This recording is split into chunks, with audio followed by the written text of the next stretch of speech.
Hello students, I am Geeta Tyagi from Achievers Academy 2017. Today I am teaching you verb. आज मैं आपको verb पढ़ाऊंगी, बहुत ही simple तरीके से स्टार्टिंग से वर्ब आपको सिखाऊंगी। देखते हैं आज का हमारा टॉपिक है वर्ब। वर्ब की डेफिनेशन होती है a verb is a word that describe an action or the state of the subject।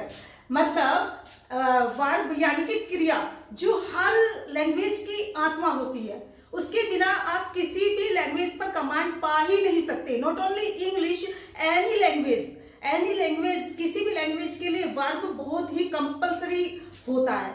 तो हम वर्ब को सीखेंगे। मतलब वर्ब क्या होता है? वर्ब जो सब्जेक्ट के कार्य को दर्शाता है, सब्जेक्ट के कार्य और स्टेट यानी कि स्थिति, वो किस स्थिति में है, वो प्रेजेंट में है, वो पास्ट में है, वो फ्यूचर में है, या वो सब्जेक्ट क्या कैसा है, वो खुश है, वो नाराज है, वो अच्छा है, वो बुरा है, कैसा है। इसके मैं आपको बहुत सारे एग्जाम्पल देके अभी समझाती हूँ। तो आज हमारा टॉपिक ये रहेगा वर्ब का स्टार्टिंग से। इससे पहले मैं आपको बता देती हूँ टाइप्स ऑफ द वर्ब्स, जिनके बारे में हमारी बहुत सारी वीडियो आएंगी आगे। तो आज ये होती है, सबसे पहले मैंने ऊपर लिखा है transitive verbs and intransitive verbs. ये क्या होंगे इसके बारे में हम पढ़ाएंगे। मेन वर्ब्स को ही लेक्सिकल वर्ब्स कहा जाता है या प्रिंसिपल वर्ब कहा जाता है। कई बच्चे कंफ्यूज हो जाते हैं, जो कॉम्पिटिटिव एग्जाम में भी हिस्सा लेते हैं, उनके लिए घुमा फिरा के ऑप्शन दे दिए जाते हैं। लेक्सिकल पूछ लिया तो आप भूल जाएंगे, क्योंकि हमने तो मेन वर्ब पढ़ा था, लेक्सिकल तो कहीं देखा ही नहीं। तो मेरा पर्पज ये है ये वीडियो बनाने का कि आपको जो स्कूलों में नहीं पढ़ाया गया, जो कहीं नहीं मिला, वो चीज आपको बताई जाए। क्योंकि कॉम्पिटिटिव एग्जाम में यही होता है, अच्छे से अच्छे स्टूडेंट्स जो होते हैं वो यहाँ पे मार खा जाते हैं कि उनको पता नहीं होता। तो मेन वर्ब्स को लेक्सिकल वर्ब या प्रिंसिपल वर्ब भी बोलते हैं। हेल्पिंग वर्ब आपने बहुत पढ़ी होगी, ऑक्सिलरी वर्ब भी बोलते हैं उसको, लिंकिंग वर्ब एंड कोपुलर वर्ब भी उसको बोलते हैं। आगे स्टेटिव वर्ब पढ़ेंगे, डायनेमिक वर्ब क्या होती है इसको देखेंगे, मोडाल्स और हेल्पिंग वर्ब्स के बारे में हम आगे सीखेंगे। Regular and irregular verbs and finite and non finite verb के बारे में हम आगे पढ़ेंगे। तो थोड़ा सा हम ओवरव्यू ले लेते हैं अभी पहले कि मैंने आपको बताया वर्ब एक वर्ड होता है, एक शब्द होता है जो कर्ता के कार्य को बताता है। कार्य सेंटेंस में कार्य के होने या करने की बताता है, या कर्ता की स्थिति को बताता है, सब्जेक्ट की स्थिति को बताता है, दशा को बताता है। ठीक है। तो मेन वर्ब्स कौन कौन सी होती हैं? मेन वर्ब्स एक्चुअली जो आप बचपन से पढ़ते आए हैं, almost second, third, fourth class में भी आपको पढ़ाया जाता है वर्ब, जिसको हम एक्शन वर्ड कहते हैं। एक्शन वर्ड जो हमारा कोई भी हम कार्य करते हैं, जैसे खाना, नहाना, उठना, बैठना, खेलना, आना, जाना, पीना, बात करना, सोना, कुछ भी कार्य हम करते हैं, वो वर्ब होता है। वो ही मेन वर्ब होता है। मेन वर्ब वही होता है मेन वर्ब जिसमें ना लग जाता है, जैसे पीना, खाना, पढ़ना, बैठना, उठना, लिखना, सोना, खेलना, कूदना, रोना, कुछ भी करना है आपको, जिनमें ना लगता है वो मेन वर्ब होती है। और आपने देखा भी होगा मेन वर्ब की 3 फॉर्म होती है, वो जब हम आगे पढ़ाएंगे। चौथी फॉर्म आईएनजी फॉर्म होती है, वो भी हम आगे आपको पढ़ाएंगे। आज हम आगे चलते हैं। तो मेन वर्ब्स के बारे में आपने ऐसे वर्ड्स जिनके द्वारा कार्य होने का पता चलता है, कोई काम होने का पता चलता है, वो मेन वर्ब्स होते हैं। हेल्पिंग वर्ब्स क्या होते हैं? हेल्पिंग वर्ब्स वो होते हैं जिनसे हमें कर्ता की स्टेट का पता चलता है। मैं एक एग्जांपल देके बोलूं आपको, जैसे ही इज सैड, वह कैसा है? वह दुखी है। ठीक है। तो कर्ता की स्टेट को बताया, इसमें कर्ता क्या है? ही सब्जेक्ट है, ही, और ही की स्टेट को बता रहा है कि वह दुखी है। ठीक है। जैसे आई एम ए डॉक्टर, मैं क्या हूं? मैं एक डॉक्टर हूं, तो मेरी स्थिति को बता रहा है मैं डॉक्टर हूं। इस तरह से बहुत सारे एग्जाम्पल हैं जिसमें ये कर्ता की स्थिति को बताता है। हेल्पिंग वर्ब उसकी स्थिति को, दशा को बताता है, या प्रेजेंट में, पास्ट में, फ्यूचर में बताता है। मतलब कहने का मतलब ये है, हेल्पिंग वर्ब वो होती है जो कर्ता की स्थिति को, उसकी दशा को पास्ट टेंस में, प्रेजेंट टेंस में, फ्यूचर टेंस में, तीनों टेंस में बताता है। अब जैसे यही सेंटेंस है, मैं दुखी, वह दुखी है, ही इज सैड,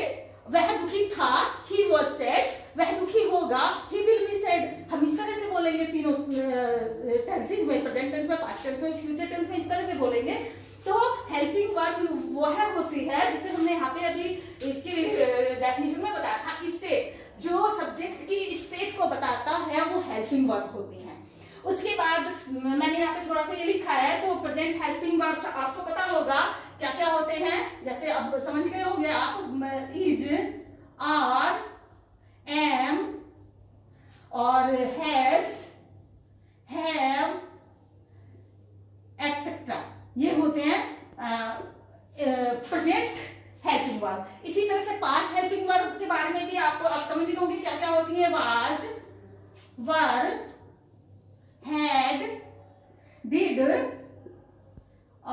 एक्सेट्रा। इसी तरह से फ्यूचर के बारे में भी विल, शैल, एक्सेट्रा, ये होते हैं हेल्पिंग वर्ब। तो ये हेल्पिंग वर्ब के बारे में है। अब इसके आगे आज का हमारा टॉपिक, जो मेन टॉपिक है, वो है ट्रांजिटिव एंड इंट्रांजिटिव वर्ब। इसके बारे में आप पढ़ेंगे। तो स्टूडेंट्स, अब आगे हम ट्रांजिटिव वर्ब और इंट्रांजिटिव वर्ब के बारे में आज सीखते हैं। जैसे मैंने पहले ही बताया था, आज मैं ये दोनों पढ़ाऊंगी आपको, थोड़ा सा इनके बारे में बताऊंगी। तो एक ट्रांजिटिव वर्ब होती है और एक इंट्रांजिटिव वर्ब होती है। ट्रांजिटिव वर्ब में होती है, हिंदी में उसको कहते हैं सकर्मक क्रिया। अगर आप हिंदी में देखें तो हिंदी में बिल्कुल इसका पूरा डेफिनेशन इसकी क्लियर हो रही है। सकर्मक यानी कि जिसके साथ उसका कर्म भी होता है, जिसके साथ ऑब्जेक्ट होता है, जिसमें क्रिया में ऑब्जेक्ट भी हो, क्रिया का ऑब्जेक्ट भी हो, तो वो सकर्मक यानी कि ट्रांजिटिव वर्ब होती है। जैसे इसके एक दो मैं उदाहरण आपको देती हूँ। I play football, I play football, इसमें वर्ब क्या है? प्ले। प्ले, मैं खेलता हूँ, क्या खेलता हूँ? फुटबॉल खेलता हूँ। तो अगर सेंटेंस में क्या लगा के, अगर हम क्रिया में क्या खेलता हूँ क्या लगा के हमें आंसर मिलता है, तो वो ऑब्जेक्ट होता है। क्या लगाने के बाद जो आंसर मिलता है वो ऑब्जेक्ट होता है। तो इसमें हमें ऑब्जेक्ट दो तरह से मिल सकता है, क्या और किसको लगा के। अगर ऑब्जेक्ट, इसके पहले आप समझिए कि ऑब्जेक्ट होता क्या है। कुछ बच्चों को यही नहीं पता होता ऑब्जेक्ट क्या होता है। तो सबसे पहले हम ऑब्जेक्ट के बारे में पढ़ते हैं। देखिए, ऑब्जेक्ट जो होते हैं वो दो प्रकार के होते हैं, डायरेक्ट ऑब्जेक्ट और इनडायरेक्ट ऑब्जेक्ट। अब कुछ स्टूडेंट्स यही कंफ्यूज हो जाते हैं कि डायरेक्ट कौन से होते हैं और इनडायरेक्ट ऑब्जेक्ट कौन से होते हैं। तो डायरेक्ट ऑब्जेक्ट वो होते हैं जो कोई वस्तु होती है, कोई भी वस्तु, एनी, जैसे हमारे पास है चेयर है, टेबल है, पेन, पेंसिल, बुक,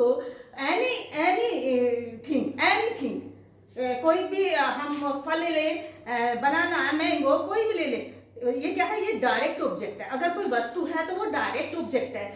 और अगर किसी पर्सन से रिलेटेड है वर्ड, जैसे पर्सन से रिलेटेड तो प्रोनाउन होता है, प्रोनाउन वर्ड आएंगे तो वो इनडायरेक्ट ऑब्जेक्ट होता है। जैसे मी, हर, अस, वी का ऑब्जेक्ट अस होता है, आई का ऑब्जेक्ट मी होता है, शी का ऑब्जेक्ट हर होता है, ही का ऑब्जेक्ट हिम होता है। तो ये हिम, हर, मी, अस, देम, इस तरह के जो वर्ड होते हैं वो होते हैं इनडायरेक्ट ऑब्जेक्ट। ये किसी पर्सन से रिलेटेड होते हैं। समझ में आ गया? डायरेक्ट ऑब्जेक्ट कोई वस्तु होती है और इनडायरेक्ट ऑब्जेक्ट जो पर्सन से रिलेटेड प्रोनाउन होता है। जब आप आगे पढ़ेंगे मैं आपको प्रोनाउन पूरी ग्रामर आपको पढ़ाऊंगी। तो अब तो थोड़ा सा ओवरव्यू में दे रही हूँ कि इससे कंफ्यूज हो गए कि ऑब्जेक्ट क्या होता है। तो कोई वस्तु है तो वो डायरेक्ट ऑब्जेक्ट है, और कोई पर्सन से रिलेटेड प्रोनाउन है तो वो इनडायरेक्ट ऑब्जेक्ट है। सेंटेंस में हमेशा इनडायरेक्ट ऑब्जेक्ट पहले आता है ज्यादातर, और डायरेक्ट ऑब्जेक्ट बाद में आता है। कई बार ये उल्टा भी हो जाता है, डायरेक्ट ऑब्जेक्ट पहले आ जाता है और इनडायरेक्ट बाद में आता है। तो वो आगे पढ़ाएंगे, फिर उससे पहले हमें टू लगाना पड़ता है, जैसे टू मी, टू हर, इस तरह से। अब मैंने एग्जांपल आपको लिखा है, तो हम पढ़ रहे हैं ट्रांजिटिव वर्ब। ट्रांजिटिव वर्ब वो वर्ब होती है जब वर्ब का कर्ता का ऑब्जेक्ट भी हो। ठीक है, जिस तरह से आई प्ले फुटबॉल, मैं फुटबॉल खेलता हूँ। अगर ये सेंटेंस इतना ही होता आई प्ले, तब भी सेंटेंस कंप्लीट था, मैं खेलता हूँ, कुछ भी खेल सकता हूँ मैं। लेकिन अगर मैंने लगा दिया कि मैं फुटबॉल खेलता हूँ, तो ये हो गई आपकी ट्रांजिटिव वर्ब। अगर ये होता आई प्ले ओनली, तब था ये इंट्रांजिटिव वर्ब। कुछ वर्ड्स ऐसी होती हैं जो ट्रांजिटिव में भी आती हैं और इंट्रांजिटिव में भी आती हैं। बहुत सारे वर्ड्स ऐसे हैं, जैसे प्ले है, रीड है, टीच है, बहुत सारे वर्ड्स हैं जो ट्रांजिटिव भी होते हैं और इंट्रांजिटिव भी होते हैं। वो हमें सिचुएशन के अकॉर्डिंग पता चलता है कि सेंटेंस ट्रांजिटिव है या इंट्रांजिटिव है वर्ब। समझ में आ गई है? तो इसका दूसरा उदाहरण मैं आपको ये दे रही हूँ example, she told us a story. तो इसमें टोल्ड वर्ब है और इसके दो ऑब्जेक्ट हैं, अस एंड स्टोरी। अस क्या है? अस है इनडायरेक्ट ऑब्जेक्ट और स्टोरी है डायरेक्ट ऑब्जेक्ट। अंडरस्टूड? तो इस तरह से ट्रांजिटिव वर्ब वो वर्ब होती है जब उसका ऑब्जेक्ट भी हो, और ऑब्जेक्ट सेंटेंस में एक भी हो सकता है, सिंगल भी हो सकता है, और एक से ज्यादा भी हो सकते हैं, दो भी हो सकते हैं, दो से ज्यादा नहीं होते। ठीक है? अंडरस्टूड? अब हम थोड़ा सा इंट्रांजिटिव वर्ब में ले लेते हैं। इंट्रांजिटिव वर्ब वो होती है जब वाक्य में उसका ऑब्जेक्ट ना हो। जब ऑब्जेक्ट नहीं होता तो वो इंट्रांजिटिव वर्ब होती है। जैसे यहाँ पे ये सेंटेंस है आई रीड, इसका देखिए सेंटेंस का सेंस भी कंप्लीट होना चाहिए। ऐसा नहीं है कि इसमें कई बार ऐसा होता है कि जैसे शी टोल्ड, इसके बाद इसका सेंस कंप्लीट नहीं होता। अगर हम इसको छोड़ देते हैं ऐसे शी टोल्ड को छोड़ देते हैं तो ये सेंटेंस का सेंस ही कंप्लीट नहीं होता, उसका मीनिंग कंप्लीट नहीं होता, तब ये नो सेंटेंस, तब ये कोई वाक्य नहीं होता। तो इसलिए इसमें ऑब्जेक्ट लगाना जरूरी था। समझे?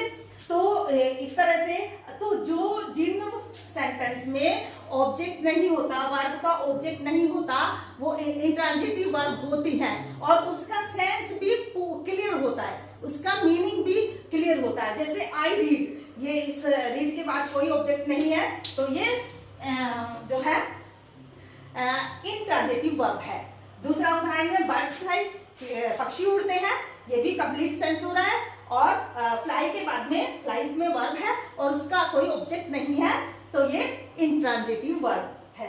उसके बाद है शी वीप लाउडली, इसमें वीप का कोई ऑब्जेक्ट नहीं है। देखिए लाउडली ये ऑब्जेक्ट नहीं है, ये है एडवर्ब।